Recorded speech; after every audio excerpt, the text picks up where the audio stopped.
Welcome to Shukla study point. आप सभी का स्वागत है आपके अपने YouTube channel Shukla study point में। मैं शिवम शुक्ला आप सभी का स्वागत करता हूं। आज के वीडियो के अंतर्गत हम जानेंगे गृह विज्ञान के बारे में और गृह विज्ञान बीए प्रथम वर्ष में किस प्रकार से पूछा आता है, मतलब कि कौन कौन से टॉपिक गृह विज्ञान के बीए फर्स्ट ईयर में पूछे आते हैं, मतलब बीए प्रथम वर्ष के अंतर्गत आपके सिलेबस के अकॉर्डिंग रखे गए हैं। तो उसके बारे में मैं चर्चा करूँगा। जैसा कि आपको पता होगा, आप सोशियोलॉजी का सिलेबस देख चुके हैं, आप ज्योग्राफी का सिलेबस देख चुके हैं, आप जो है इकोनॉमिक्स का शायद हमने बताया नहीं बताया, अगर नहीं बताया तो उसका जल्दी बता देंगे। इसी प्रकार से आपने हिंदी का सिलेबस देखा होगा, आपने अंग्रेजी का सिलेबस देखा होगा। तमाम प्रकार के सिलेबस मैं आपको देने का प्रयास करता हूं, मतलब तमाम सब्जेक्ट के अलग अलग सब्जेक्ट के सिलेबस, तमाम का कहने का मतलब यह तात्पर्य था मेरा। तो मैं इस प्रकार से डिस्कशन करता हूँ। इसी श्रृंखला में आपके सामने बीए प्रथम वर्ष गृह विज्ञान प्रथम प्रश्न पत्र यानी जिसका नाम है व्यवहारिक जीवन विज्ञान और मानव स्वास्थ्य, जिसको अंग्रेजी में applied life sciences and human health के नाम से जाना जाता है, इसके सिलेबस के बारे में चर्चा करेंगे। यह सिलेबस आपका जो है कुल मिलाकर के 5 इकाइयों में बटा हुआ है। 5 इकाइयों के साथ साथ 14 अध्यायों में आपका सिलेबस कैटेगराइज है, मतलब कि वर्गीकृत है। इसके बारे में आपको बताने का प्रयास रहेगा मेरा। तो फटाफट से एक बार जितने भी लोग हमको देख रहे हैं वीडियो को लाइक और शेयर कर दीजिएगा, मज़ा आएगा। एक बात पहले बता रहा हूँ, और जल्द ही आपकी क्लासेस प्रारंभ होगी। निश्चित तौर पर टाइम फिक्स कर दिया जाएगा आपका, लेकिन 4 मतलब कि लगभग 5-6 तारीख तक के बाद की मैं बात कर रहा हूँ। उसके बाद मैं फिक्स कर दूँगा, बता दूँगा कब कौन सी क्लासेस चलेंगी। बहरहाल यहाँ पर आप देखें, बीए प्रथम वर्ष अर्थात बीए फर्स्ट ईयर के बारे में यहाँ पर चर्चा हो रही है। ठीक है, बीए फर्स्ट ईयर के छात्र छात्राएँ इस वीडियो को देखने के बाद में लाभान्वित हो सकेंगे। गृह विज्ञान अर्थात होम साइंस चाहे वो बीए हो और चाहे वो बीएससी हो, ठीक, क्योंकि होम साइंस जो होता है, होम साइंस से बीए भी होता है, होम साइंस से बीएससी भी होता है। इसी प्रकार से ज्योग्राफी से बीए भी होता है और बीएससी भी होता है, मैथ से भी बीए होता है और बीएससी भी होता है। तो कई प्रकार के ऐसे विषय होते हैं जिनसे बीए और बीएससी, एमए, एमएससी दोनों होते हैं। तो इसी श्रृंखला में यह भी सब्जेक्ट आपका जो इसका नाम है होम साइंस यानी कि गृह विज्ञान, यह भी एक प्रकार से क्या है, यह भी एक प्रकार से इससे आप बीए भी कर सकते हैं और इससे आप बीएससी भी कर सकते हैं। आगे चल करके एक बात मैं और आपको यहाँ पर क्लियर कर दूँ, बहुत सारे स्टूडेंट्स के मन में यह डाउट रहता है कि आखिरकार यह जो विषय हम पढ़ रहे हैं, मतलब कि गृह विज्ञान या होम साइंस, आखिरकार यह गृह विज्ञान जो हम पढ़ रहे हैं यह एक प्रैक्टिकल सब्जेक्ट है अथवा नहीं, यह एक प्रैक्टिकल सब्जेक्ट है अथवा कि नहीं है। तो ये मैं बता दूं आपको, यह एक प्रैक्टिकल सब्जेक्ट है। ओके, यह एक प्रैक्टिकल सब्जेक्ट है, आपको पता होगा। प्रैक्टिकल का भी सिलेबस आपको बता दूंगा अगर आप लोगों की इच्छा रही तो, ठीक है। और अगर आपने सोशियोलॉजी या फिर ज्योग्राफी इन सभी का सिलेबस नहीं देखा तो उसको जाकर के पहले देख लीजिएगा, ठीक। तो यहाँ पर चलेंगे, हम बात करेंगे व्यवहारिक जीवन विज्ञान और मानव स्वास्थ्य। अब यहाँ पर मानव स्वास्थ्य और जो व्यवहारिक जीवन विज्ञान होता है, अब व्यवहार में जो अर्थात जो अप्लाइड लाइफ साइंसेस, मतलब आपके जीवन से रिलेटेड जो साइंस होती है, जो विज्ञान होता है, उसके बारे में हमको पढ़ना है। और साथ ही साथ एंड लगा, एंड माने और ह्यूमन हेल्थ मतलब होता है मानव स्वास्थ्य के बारे में। आपका स्वास्थ्य गड़बड़ हो जाए या घर में एक गृहिणी का क्या कार्य होता है कि अगर कोई किसी का स्वास्थ्य जो है ख़राब हो जाए तो उसको कैसे वह मैनेज करेगी। तो एक प्रकार से एक गृहिणी को यह जानना परम आवश्यक है कि आखिरकार ह्यूमन हेल्थ क्या होता है, उसके बारे में, मतलब मानव स्वास्थ्य के बारे में उनको एक मूलभूत जानकारी होनी चाहिए। तो कुल मिलाकर के इसी पर आधारित आपका पूरा का पूरा सिलेबस होगा, मतलब व्यवहारिक जीवन विज्ञान। मतलब ज़्यादा डीपली नहीं पढ़ना है, बस व्यवहार के रूप में, ताकि आपको या कुछ बातें पता चल जाएं, ताकि आप उसको अप्लाइड कर पाएँ, मतलब अप्लाई कर पाएँ अपने जीवन में, अपने लाइफ में, और अच्छी ज़िंदगी जो है जी सकें।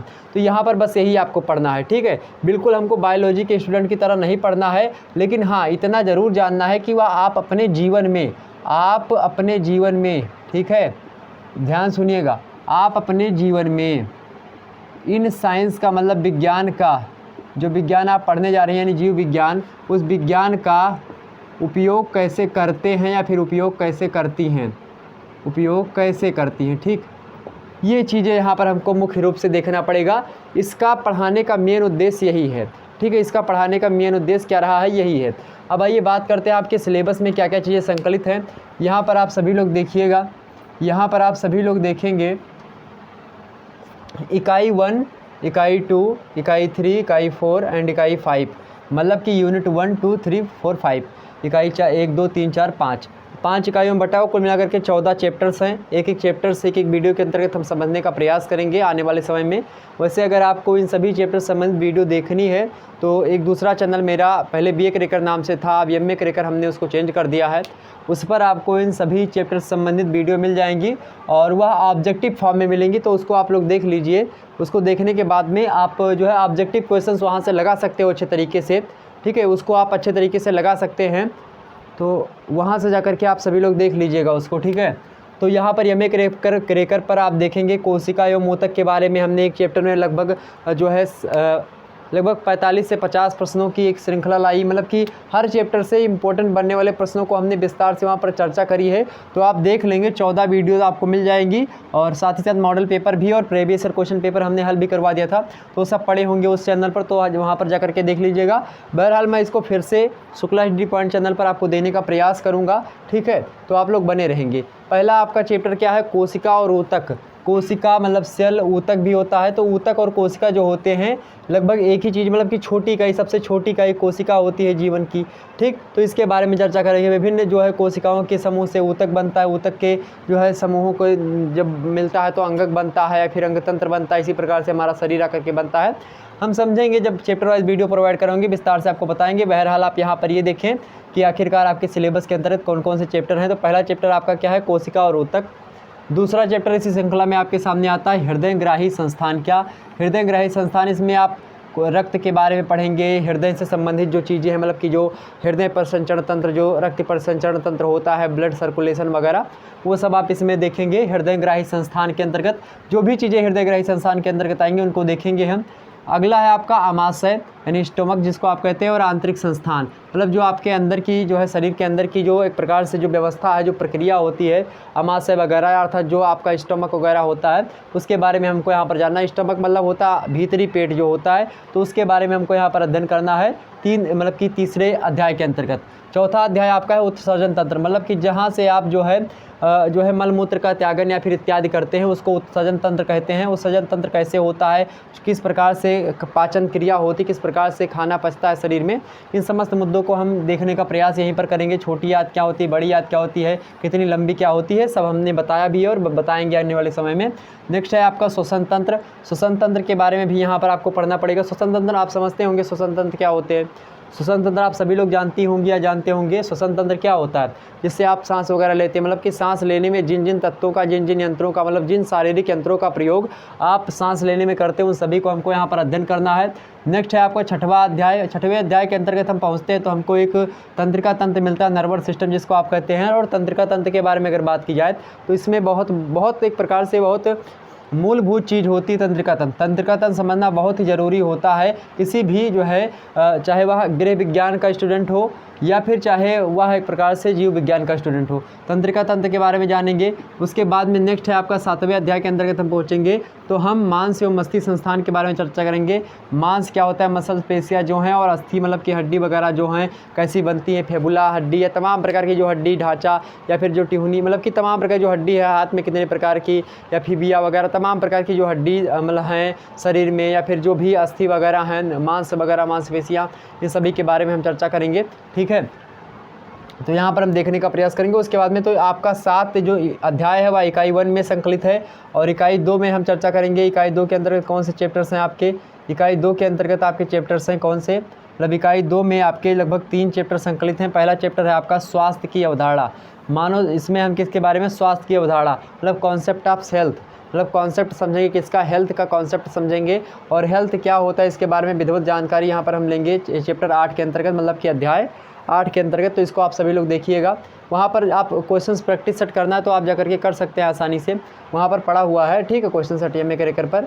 तो स्वास्थ्य की अवधारणा समझेंगे हम कि स्वास्थ्य क्या क्या होते हैं, स्वास्थ्य किसे कहते हैं, स्वास्थ्य का अर्थ क्या होता है, मानव जीवन में स्वास्थ्य आखिरकार किसे कहते हैं, कौन सा व्यक्ति स्वस्थ है, कौन अस्वस्थ है, या कैसे पता करें, तमाम प्रकार के मुद्दे हम समझेंगे। नेक्स्ट है आपका स्वास्थ्य शिक्षा। स्वास्थ्य शिक्षा मतलब जो स्वास्थ्य की अवधारणा हमने पढ़ी उसको लेकर के वह जानकारी हमको कैसे कैसे मिलती है, उसके बारे में हम जानकारी जो ग्रहण करते हैं उसी को स्वास्थ्य शिक्षा कहते हैं। तो इसके बारे में चर्चा करेंगे। उसके बाद में प्रतिरक्षा हम देखेंगे। 4 चैप्टर आपका इकाई 2 के अंतर्गत है, यहाँ पर मानव रोग भी है।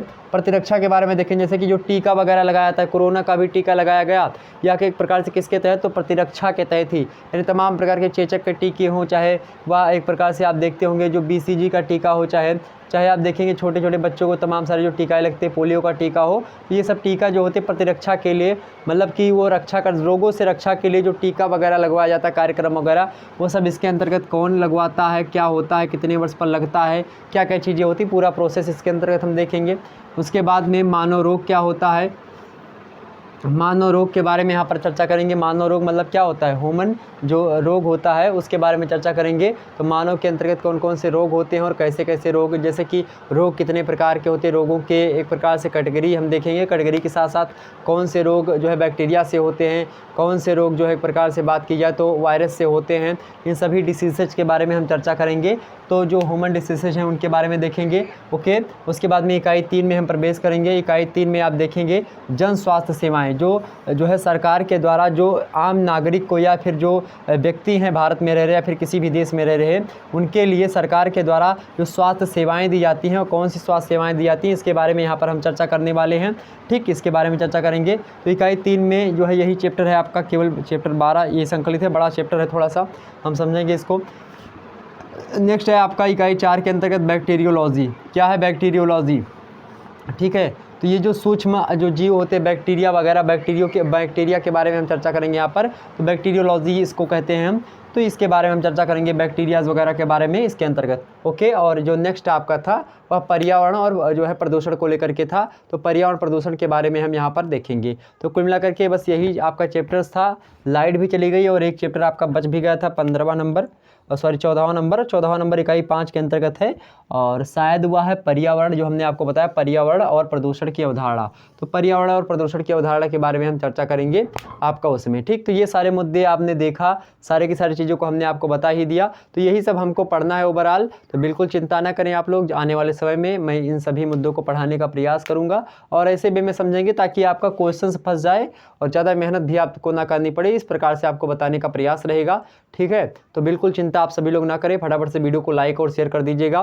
ठीक, चलिए, और मैं तो बहुत ज़्यादा बिजी हूँ इसलिए इसका एक्सप्लेनेशन नहीं कर पाया, बाकी एक्सप्लेनेशन कर देता अगर थोड़ा सा समय मिलता मुझको। इस समय बहुत ज़्यादा बिजी चल रहे हैं, इस कारण से आपका एक्सप्लेनेशन मतलब कि विवरणात्मक अध्ययन या फिर विवरणात्मक आपका जो सिलेबस मैंने डिस्कशन नहीं कर पाया, तो उसके लिए बहुत बहुत सॉरी चाहेंगे, मतलब कि माफ़ी चाहेंगे। फिर मिलेंगे नेक्स्ट वीडियो में, तब तक के लिए जय हिंद जय भारत।